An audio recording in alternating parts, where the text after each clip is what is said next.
The rumors slowly turned into a big question that started hanging over the league as it fell apart.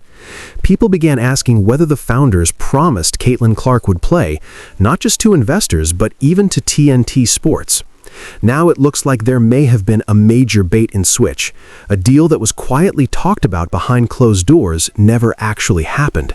That left investors shocked and feeling betrayed. This broken promise, tied to the biggest name in women's basketball, may have been the hidden reason Unrivaled failed before it ever had a real chance to succeed. What's even more telling is that the league has stayed completely silent about these claims. All right, black and white sports supporters. Well, we're going to talk about Unrivaled's continuing steamrolling towards a full-on demise of the women's 3x3 basketball league.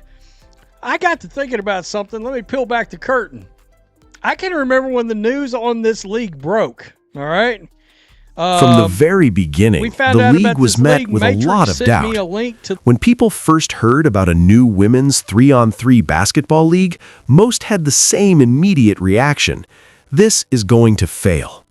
It wasn't just a quick or careless opinion.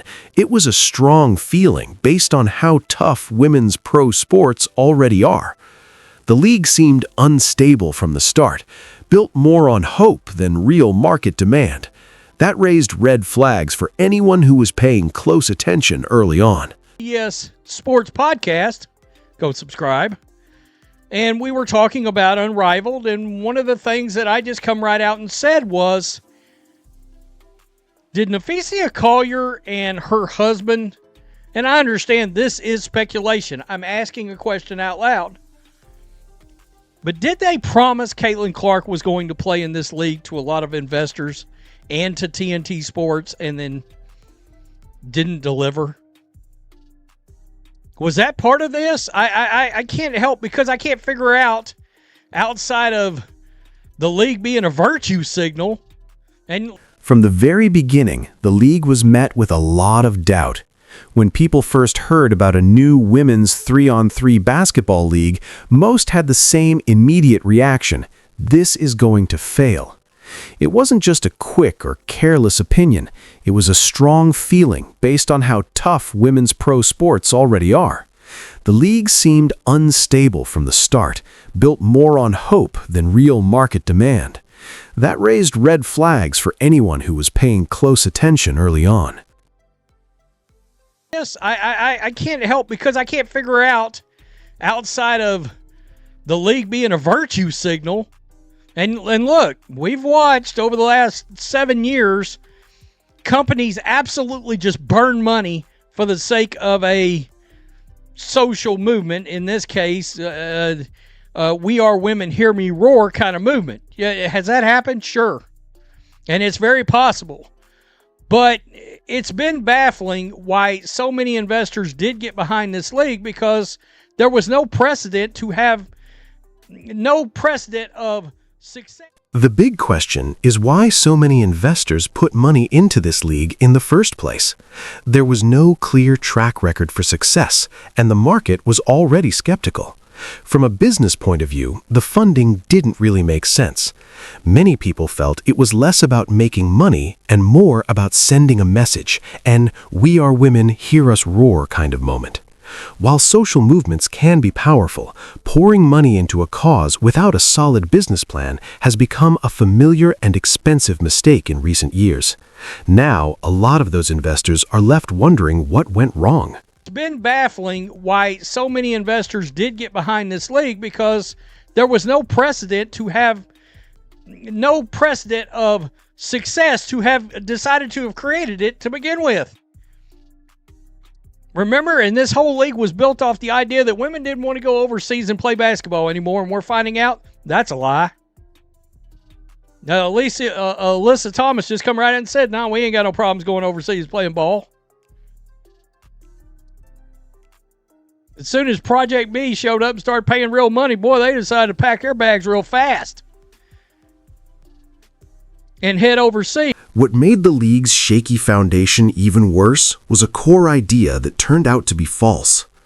Unrivaled was supposedly built on the belief that top women's basketball players no longer wanted to play overseas during the off-season. But the moment Project B offered real, meaningful money, players quickly packed up and went abroad. That sudden exit directly went against the league's entire purpose. It completely undercut its reason for existing and showed a major misunderstanding, or maybe even a deliberate misrepresentation of what actually motivates players. About exclusive content, videos, live streams, etc. Anyway, so we all know this, right? Unrivaled, the viewership, it's fell off a cliff. In the start of its second season, viewership has fell off a cliff. We knew it was going to be bad. I got to admit, didn't know it was going to be this bad. I mean, they have actually exceeded my bad expectations, which is, I couldn't have been much lower. I mean, on the farm animal totem pole of expectations, I was some. The harsh reality of Unrivaled struggles is now clear in its terrible viewership numbers. In its second season, the league's ratings didn't just drop, they collapsed. The decline was so severe that even the most pessimistic critics didn't fully expect it. What was supposed to be bad turned into something far worse than anyone imagined.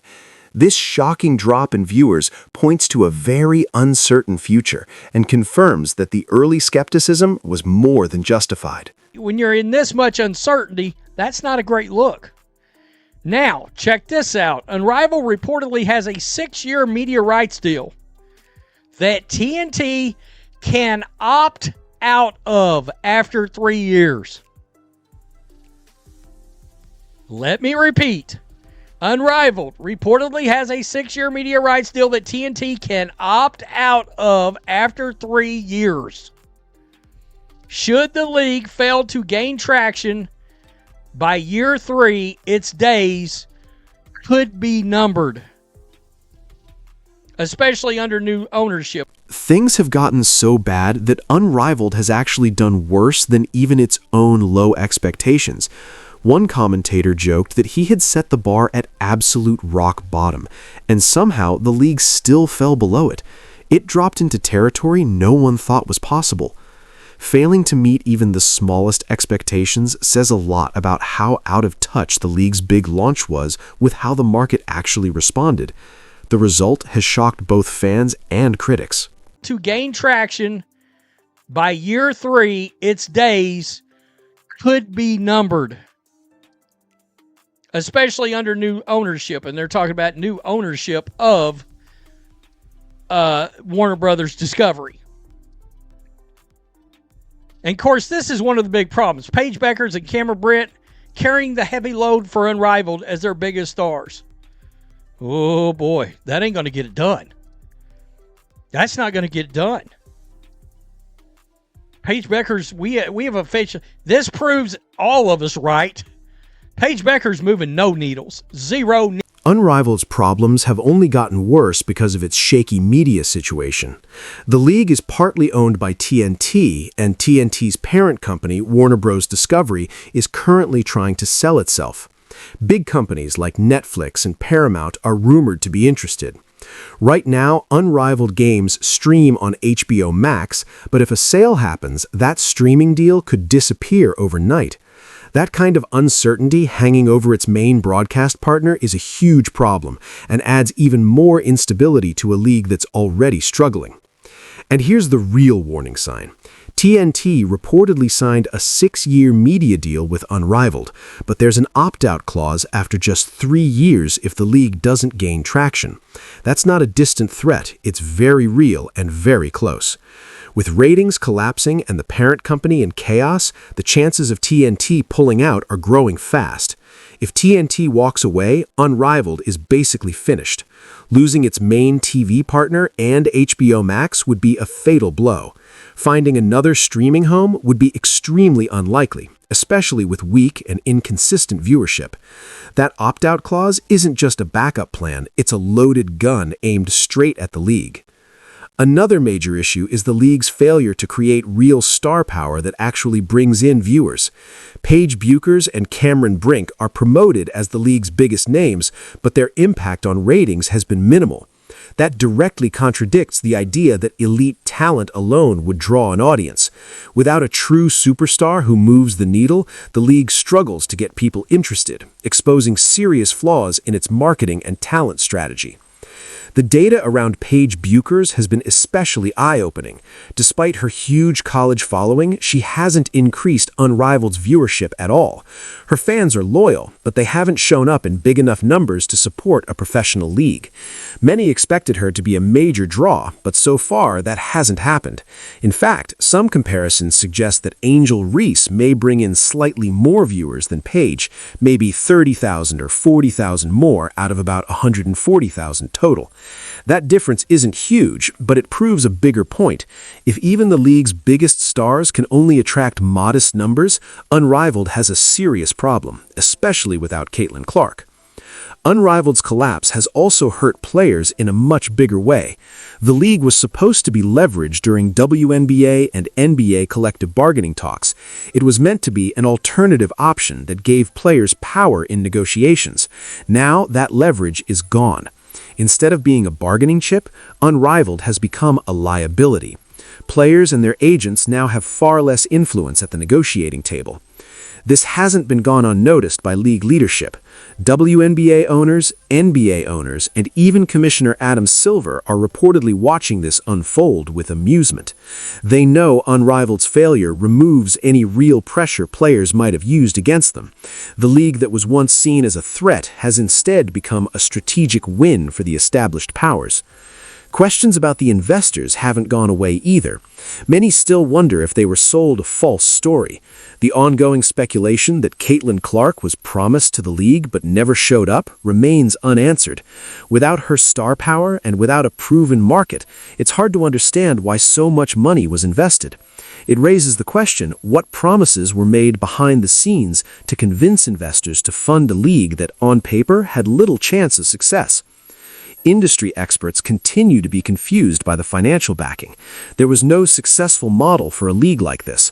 Pouring huge money into a niche concept without proven demand goes against basic business logic. The excitement only makes sense if investors believed something bigger was coming, possibly the idea that Caitlin Clark would be involved. The ratings make things look even worse when compared to regular TV. A rerun of The Big Bang Theory would reportedly get 8 times more viewers than a live Unrivaled game. Even a rerun of Friends could triple its audience. That comparison is brutal. It shows that people would rather watch decades-old sitcoms than a brand-new professional women's basketball league. Even player decisions raise red flags. The timing of Nafisa Collier's surgery, which caused her to miss Unrivaled games, made people question how important the league really is, even to its own stars. If top players are willing to sit out, it suggests the league doesn't carry much weight in their careers, which further hurts its credibility. At this point, the outcome feels unavoidable. Unrivaled is finished. With TNT likely to opt out, investor promises unmet, and viewership collapsing, the league is running out of time. What was supposed to be a bold new alternative in women's basketball has fallen apart. It now stands as a warning about what happens when big ambition collides with harsh reality, and how even the idea of a Caitlin Clark couldn't save a league built on shaky ground. When reruns of Big Bang Theory would do 8 times the amount of ratings that an Unrivaled game live broadcast with announcers and all that. I mean, they can throw on a rerun of Friends and probably get 3 times the amount of views on it.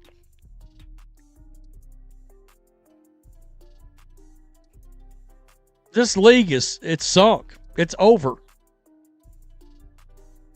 And I still got to wonder why Collier waited so long to decide to have her surgery. I mean, she decided to miss her own league.